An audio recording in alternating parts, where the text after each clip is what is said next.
KVPN grigio, alto 1,69 m.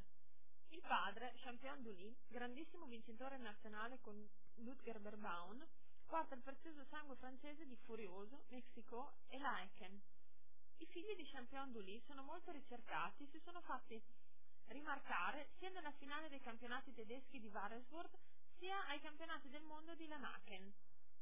La madre, Martago Keur, qualitativa fattrice e figlia di Cartago, che oltre ad essere uno straordinario performer è uno dei più ricercati stalloni del mondo.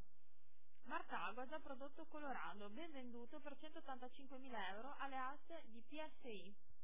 Krug Z è stato approvato nel settembre 2004 con ottimi punteggi e nel 2005 ha partecipato ai campionati del mondo di Lanaken. Nel 2006 ha continuato l'attività sportiva conseguendo un numero impressionante di percorsi netti. Krug Z ha ottima tecnica sul salto e apporta sangue e volontà.